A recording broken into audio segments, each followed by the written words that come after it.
खास चर्चा करने वाले हैं कि जो पूरा का पूरा शीतकालीन सत्र से पहले जो अडानी पर जो अमेरिका की एक कोर्ट का समन था, वो दरअसल उस समन को लेकर के, वो भी उनकी कंपनी पर ये समन था, उसको लेकर जिस तरह हंगामा किया गया, अब ये पूरा मामला कहीं ना कहीं क्या उल्टा पड़ रहा है क्या, क्योंकि अब जॉर्ज सोरोस और उनका पूरा जो सिस्टम है उसका नाम भी सामने आ रहा है। पहले कुछ बड़ी बातें देख लेते हैं। तो अडानी मामले पर ऐसा लग रहा है कि अब बुरी फंस गई है क्या कांग्रेस।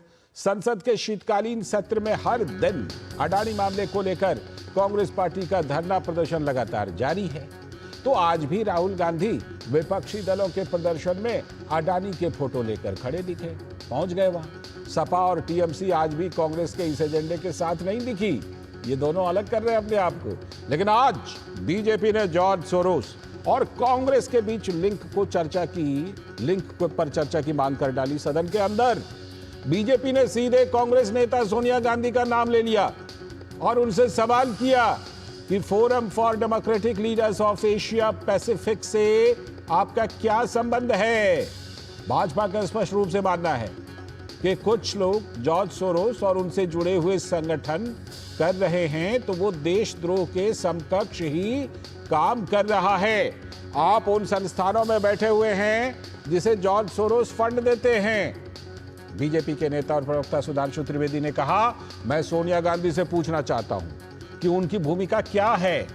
कांग्रेस का हाथ विदेशी शक्तियों के साथ ये साफ तौर पर दिख रहा है। राज्यसभा में बीजेपी सांसदों की जॉर्ज सोरोस और कांग्रेस के संबंध पर चर्चा की मांग पर हंगामा हो रहा था, तो वो पूरा हंगामा जो है आज सत्ता पक्ष की तरफ से भी हुआ है। तो पार्टी अध्यक्ष और विपक्ष के नेता मल्लिकार्जुन खड़गे ने, कांग्रेस अध्यक्ष ने सदन में सोनिया गांधी की अनुपस्थिति में उनका नाम लेने पर आपत्ति जता दी।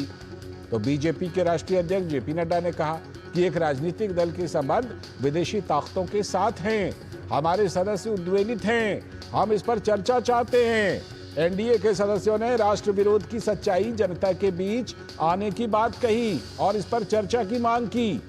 बीजेपी ने आरोप लगाया है कि राहुल गांधी एजेंडे के तहत भारत की अर्थव्यवस्था को खराब करने की कोशिश कर रहे हैं, शेयर मार्केट को टारगेट कर रहे हैं। सपा सहित अन्य विपक्षी दल सदन की कार्रवाई में अन्य मुद्दे को उठाना चाहते हैं, लेकिन राहुल गांधी चिपके हुए हैं अपने, आज भी उसी अडानी वाले एजेंडे पर कायम है। तो जाहिर है सपा और टीएमसी ने अब तो एलानिया के तौर पर राहुल गांधी के नेतृत्व पर सवाल भी उठा दिया है। इंडी गठबंधन में राहुल के नेतृत्व को लेकर टीएमसी अब सीधे सवाल पूछ रही है। टीएमसी ने कहा, इंडी गठबंधन के कई दल राहुल गांधी से खुश नहीं हैं, वो चाहते हैं कि ममता बनर्जी अब इंडी गठबंधन का लीडर बने। टीएमसी का मानना है कि कांग्रेस का स्ट्राइक रेट बीजेपी के सामने 10 है, जबकि ममता का स्ट्राइक रेट 70 है। अब सपा और टीएमसी तो है ही, अब तो शरद पवार भी हाँ में हाँ मिला रहे। तो इन सब के बीच केंद्रीय मंत्री और वरिष्ठ भाजपा नेता जेपी नड्डा ने कांग्रेस पर जॉर्ज सोरोस से संबंध होने के आरोप लगाए।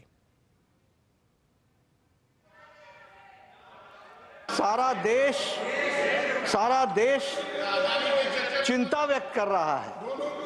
देश की सिक्योरिटी, देश की सुरक्षा, यह बहुत महत्वपूर्ण विषय है। और जिस तरीके से खबरें आ रही हैं कि forum of democratic leaders in Asia Pacific, इसका संबंध जिस तरीके से जॉर्ज सोरोस के साथ सामने आता है, वो बहुत ही चिंताजनक है। जिसकी को प्रेसिडेंट इसी हाउस की एक सदस्य हैं, और यह जो forum of democratic leaders of Asia Pacific है, यह जम्मू कश्मीर स्टेट को एक अलग एंटिटी के रूप में देखता है।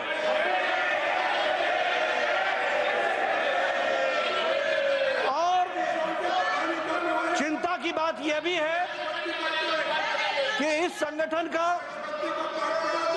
FDL-AP का फाउंडेशन जो है, वो जहां कश्मीर को सेपरेट एंटिटी के रूप में देखता है, वहीं उसका financing support system Rajiv Gandhi Foundation से भी जुड़ता है। सीधा आरोप लगा रहे हैं बीजेपी के राष्ट्रीय अध्यक्ष जेपी नड्डा। और वहीं बीजेपी के सांसद निशिकांत दुबे का कहना है कि कांग्रेस अपने विदेशी कनेक्शन को दबाना चाहती है। मेरी आवाज को विपक्ष दबाना चाहती है, अपने विदेशी कनेक्शन को विपक्ष दबाना चाहती है।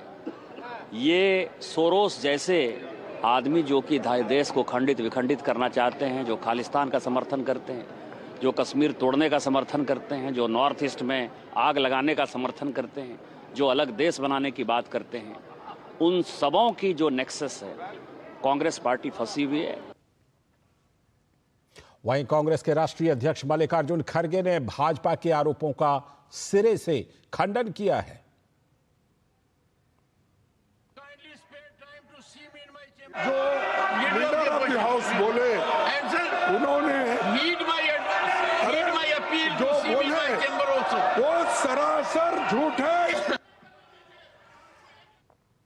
तो जॉर्ज सोरोस ने अदानी पर भारत में स्टॉक मैनिपुलेशन के गंभीर आरोप लगाए और कहा कि पीएम मोदी और शीर्ष व्यापारी गौतम अडानी अच्छे साझेदार हैं, उनके हित आपस में जुड़े हुए हैं, इसीलिए वो चुप हैं। लेकिन संसद में उन्हें सवालों के जवाब देने ही होंगे। India, Modi and business tycoon Adani are close allies. Their fate is intertwined. Adani Enterprises tried to raise funds in the stock market but failed. Adani is accused of stock manipulation and his stock collapsed like a house of cards. Modi is silent on the subject, but he will have to answer questions from foreign investors and in Parliament.